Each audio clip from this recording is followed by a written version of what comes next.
Sometimes I think that it's truly a blessing to be a man. Society at large may hate you, but at least they are honest about it.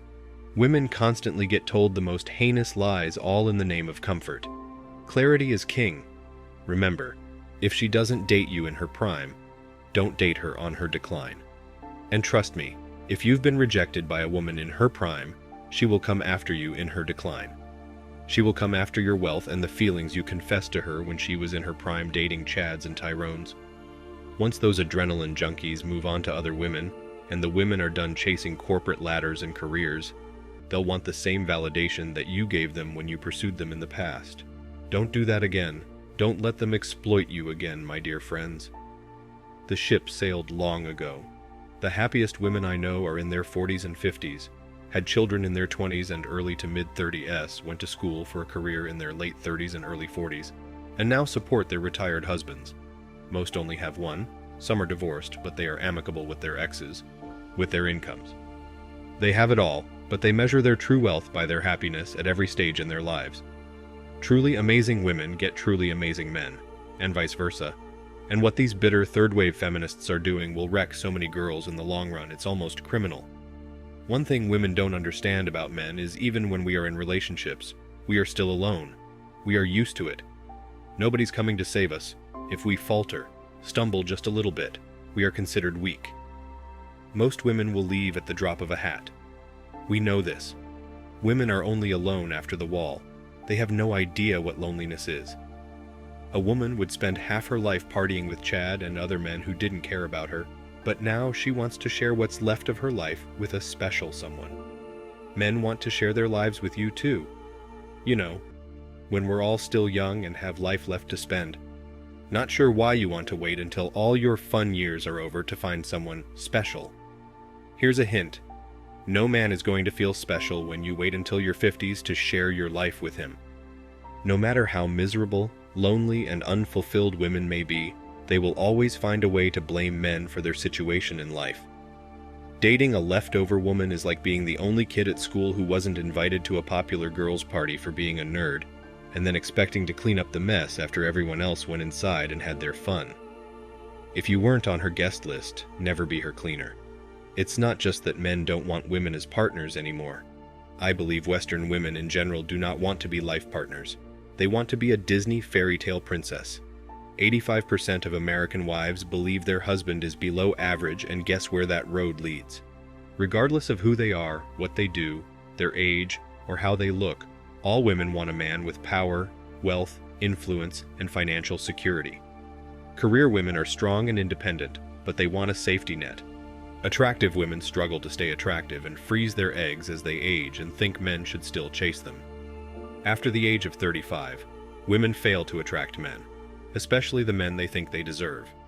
At that age, successful men can attract younger women. Others today simply give up. Men simply ask what they're getting in return from any women. The answer usually is nothing. Precisely what do those women have to offer that is worth the time, effort, and money they expect from men? Loads of drama, baggage, complaints, and comparisons, and a body that's had more traffic than the Holland Tunnel. No thanks. Men are not simple, women are not complex. Men tend to be consistent, and women tend to be inconsistent or even self-contradictory.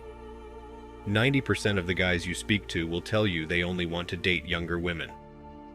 To be completely honest, I have no idea why some guys like to date women in their late 30s or early 40s. They might be far better in bed than younger women because they are older and have more life experience. But what else do you need from them? Their sources of income? Or are you just drawn to older women? You should probably think twice before establishing a family, as these older women are already well into their 30s or possibly early 40s and have lower chances of conceiving.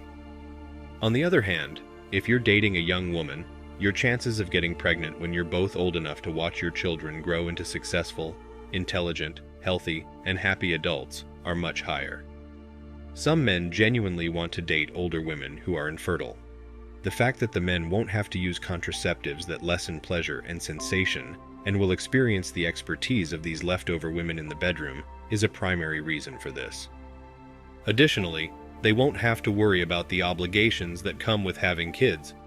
However, A lot of these women also have unanticipated extras like families they support and kids from previous marriages and relationships.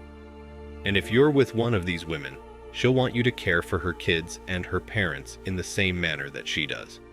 People tend to confuse consistency with simplicity, since it's often easier to understand, and complexity with confusion, inconsistency, and contradiction, because it's not as easy to understand or make sense. A man who is certain of what his goals are and what he wants is more likely to seem simple than a woman who is capricious, with ever-changing goals and wants. Women wanted men to leave them alone, so we did, and even though they got exactly what they wanted, they were still not happy, and also blamed men for confirming their request. And then they refused to accept the fact that they wanted this and refused to accept accountability for a movement they started themselves. What frustrates me is that people believe that being mean is a masculine trait. Men are not meant to simply be mean. Insults between men are at most verbal sparring, and between friends, it is banter that they never mean it personally. Men can give hard truths, call out bad behavior, and enforce boundaries, and that is seen as being mean. When women often try to emulate this, they make it personal, they become controlling, and many female bosses will spread false rumors to punish subordinates. Women cannot be mean like men can and attain respect because they fundamentally misunderstand what the man is doing. He is not being mean for the sake of being mean. He is often doing it for the good of the group or the betterment of the person. Women become mean to inflict pain. For men, it's about causing tangible results. For women, it is about causing an emotional reaction. All women, and men for that matter, must accept that the seller sets the price, but the buyer sets the value. Everyone can look at themselves and put whatever price tag on themselves that they see fit, but it does not mean that they will get that price. What one person sees as an amazing catch, another may see as damaged goods, and will insist on a huge discount. I have found that in the case of leftover women, the more they claim they are not damaged, and any man should be lucky to have her, the more likely she has unresolved trauma and an unsavory past. Women need to understand that women look at a man's future when she sets his value, and men look at a woman's past when setting hers. When a man sees a woman in her 40s, alone, unmarried, with no kids and no real long-term relationships, he will first think, if she is so amazing, then why has no one snapped her up yet?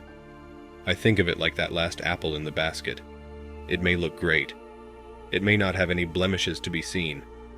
It may smell great and seem perfect, but there is always the question of why it is the last one. Why has the basket been picked through and every other apple been taken but this one left alone? What is wrong with this one that no one before has been willing to take it? Most men will assume there must be a worm crawling inside ready to poison us the first time we bite into it. Men aren't good for nothing, and women can do it all by themselves are just a few of the phrases from the new religion known as wokeism that they used to recite on their early broken recordings. We don't require any men. I am entitled to choose whomever I want to sleep with. Men are oppressors, etc.